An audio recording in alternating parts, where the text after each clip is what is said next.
जम्मू से आने के बाद इतने सारे कपड़े हो गए थे कि सारे कपड़े मैंने ना पूरे वॉशिंग मशीन भर के रख दी थी क्योंकि मेरे पास निरमा ही नहीं था कपड़े धोने के लिए। तो फाइनली कल निरमा आया रात को और आज मैंने कपड़े धोना स्टार्ट किए और इतने कपड़े हो गए थे कि धोते-धोते ना मुझे आई थिंक 4-5 शिफ्ट में मैंने ये कपड़े धोए होंगे। क्योंकि मैं जब भी आती हूँ ना तो पूरे बेडशीट्स, कर्टन वगैरह सब कुछ मतलब ट्राई करती हूँ कि सब कुछ क्लीन करूँ और आज तो मैंने कुछ कर्टन भी चेंज किए हैं मतलब शिफ्ट किए हैं अंदर के बाहर, बाहर के अंदर इस तरह से करके। कुछ थोड़ी-सी शिफ्टिंग भी की है साथ-साथ में ही। और साथ-साथ में आज पूरे कपड़े धुल गए हैं। तो घर की सफाई मतलब जब आप छुट्टी से वापस आओ ना, 5-6 दिन तो पूरे घर को क्लीन करने में लगते हैं। घर की क्लीनिंग, चेंजिंग सब चीज़ों में 5-6 दिन ऐसे ही चले जाते हैं। तो मेरा ये रहता है कि मुझे 4-5 दिन में पूरा घर एकदम फिट करना होता है और फिर उसके बाद बाकी काम। बच्चे अभी सो रहे थे और बच्चों के सोते-सोते ही मैंने सारे कपड़े धो लिए एंड बाकी के सारे घर की क्लीनिंग, झाड़ू-पोछा सब कुछ कर लिया था। और फाइनली अब आती है बारी खाना बनाने की, तो मैं जल्दी से आ गई थी किचन में और आज मैंने सोचा पोहा ही बना देती हूँ। पतिदेव तो ब्रेकफास्ट करके ऑफिस चले गए थे, तो आज मैंने सोचा कि बच्चों के साथ मैं पोहा ही आज ब्रेकफास्ट कर लेती हूँ क्योंकि बच्चों को भी पोहा पसंद है और हम मैं भी बहुत पसंद करती हूँ।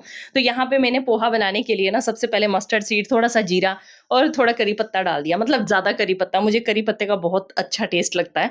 उसके बाद मैंने प्याज़ डाल दिया, थोड़ी-सी हल्दी, थोड़ा-सा नमक और थोड़ी-सी चीनी डाल दी और उसके बाद ये जो मैंने पोहा गीला करके रखा था इसको डाल दिया। अब यहाँ पे कुछ लोग बोलते हैं ना कि पोहा चिपचिपा बनता है। पोहे के चिपचिपे बनने का रीज़न पता है क्या है? कि हम ज़्यादा देर तक पोहे को गीला करके रखते हैं। पोहे को उसी टाइम गीला करो जब आपको डालना है, बस उससे कोई 2 मिनट पहले और बस आपका पोहा एकदम ऐसे ही खिला-खिला बनेगा। यहाँ पे मैंने मूँगफली और आलू पहले ही फ्राई कर दिए थे, उनको भी डाल दिया और बस हमारा पोहा बन के रेडी हो गया। तो यहाँ पे मैं बच्चों को और खुद भी पोहा जो है वो आज ब्रेकफ़ास्ट में खाऊँगी।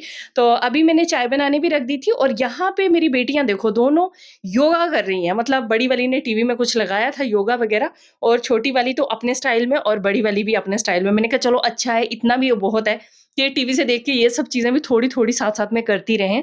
इधर मेरी चाय बन रही थी, बाहर कपड़े सूख रहे थे, तो मैं चली गई बाहर, एकदम बादल थे बहुत। मुझे लगा कि बारिश ना आ जाए, तो मैं एक बार चेक करके आती हूँ। बाहर गई, इतना अच्छा लग रहा था ना, हमारे यहाँ इतनी ग्रीनरी हो गई है, बहुत अच्छा लग रहा है अभी इन दिनों में। बादल बहुत अच्छे लग रहे थे एकदम आसमान में। फिर उसके बाद मैं आई अंदर, चाय मेरी अच्छे से बॉयल हो चुकी थी, तो ये जो छन्नी है ना, ये वाली पूरी स्टील की छन्नी है, मतलब इसके आगे-पीछे बीच में सुराख है, स्टील में ही सुराख किए हुए हैं। तो यहाँ पे अभी हमारा पोहा रेडी हो गया था, तो पोहा, चाय ये सब हमने ब्रेकफ़ास्ट कर लिया, फिर उसके बाद बच्चों के साथ में बैठी हुई थी।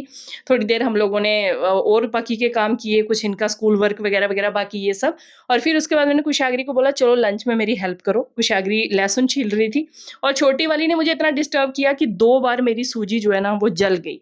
फिर तीसरी बार मैंने सूजी जो है वो बनाई मतलब मैं उनके लिए सूजी बना रही थी दूध में डाल के। Today I had a project to make, so I had already cut these two circles, and I needed a blue sheet and a green paper. I had made some circles on this pink, and now I need to cut the circles. Now I had cut all of these pink ones. Now I need to cut the purple one. तो यहाँ पे मेरी बड़ी बेटी का project चल रहा था, अपना वो स्कूल की जो एक्टिविटीज़ हैं वो सब कर रही थी, तो बोल साथ-साथ में फ़ोन वहाँ पड़ा था तो उसने छोटी-सी एक वीडियो भी बना ली। उसके बाद मेरे कपड़े धुल रहे थे आज फिर से, मतलब शाम सुबह पानी बंद हो गया था तो मैंने सोचा शाम के टाइम पे थोड़े और धो लेती हूँ, जो थोड़े टॉवल वगैरह बच गए थे, तो वो भी धोने डाल दिए। उसके साथ-साथ मैंने किचन का बाकी का काम, लंच हमारा हो गया था और किचन की क्लीनिंग का काम था वो सब किया। उसके बाद बॉटल्स वगैरह थ जो है ना नीचे ये पड़ी थी, मैंने सोचा इन्हीं में पानी भर के अभी मैं फ्रिज में लगाती हूँ क्योंकि पिछले कल वाले व्लॉग में एक सॉरी वो जो कोल्ड ड्रिंक की बॉटल है उसमें मैंने पानी निकाला था, तो मुझे किसी ने कमेंट किया था कि ये वाली बॉटल्स यूज़ नहीं किया करो। सच्ची में ये वाली बॉटल्स बिल्कुल भी यूज़ नहीं करनी चाहिए, तो मैंने भी ये बॉटल्स निकाल दी थी ब और जो मेरी अच्छी वाली बॉटल पड़ी थी मैंने उन्हीं में पानी डाल के लगाया और यहाँ पे मेरी कुशाग्री ने अपना काम कंप्लीट कर दिया है। Today I had made this drawing. It was my school project. I had put flower here. This is the sun, and this is home, and this is the road. तो यहाँ पे उनका काम कंप्लीट हो गया था, तो मैंने सोचा कि उनके लिए ना हलवा बना देती हूँ क्योंकि जो सूखा-सूखा वाला हलवा होता है ना सूजी का, वो पसंद करती है। छोटी वाली के लिए तो मैं दूध डाल के ना पतला-पतला सा सूजी का ऐसे शीरा टाइप बनाती हूँ, लेकिन उसके लिए मैंने हलवा बनाया। उन्होंने खाया, फिर शाम के टाइम पे ना मेरे सर में बहुत दर्द होने लगा क्योंकि दिन भर ना एकदम गर्मी भी बहुत हो गई है, पानी भी थोड़ा कम पीने हुआ और सर में ना मैंने आज सर धोया था, तो जब मैं सर धोती हूँ और ड्राइनेस हो जाए ना ज़्यादा, तो कई बार मुझे सर में दर्द हो जाता है।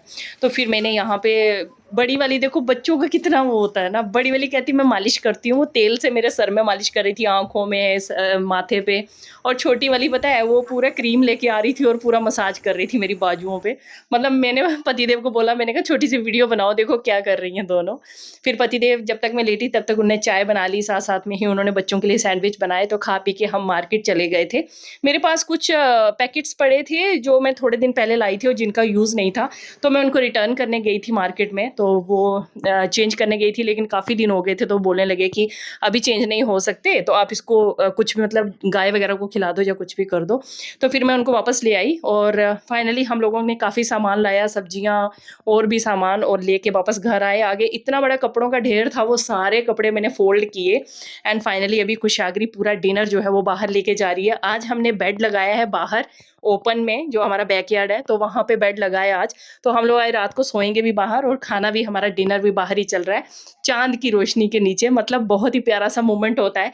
कोई भी मोमेंट ऐसा आए ना, जिया करो यार, मतलब अच्छा लगता है थोड़ा-सा। पतिदेव ने बाहर बेड लगा दिए और साथ-साथ में नेट वगैरह सब कुछ लगा दिया था, कूलर लगा दिया था। तो कुशाग्री और मैंने पूरा खाना बाहर लाया और यहाँ पे देखो चाँद की रोशनी ऊपर से, और यहाँ हम लोग बैठ के डिनर कर रहे हैं। बस ऐसे ही मोमेंट होते हैं जिसमें बच्चे भी खुश रहते हैं, पतिदेव भी खुश, हम भी खुश। यही तो ज़िंदगी है और क्या है यहाँ पे।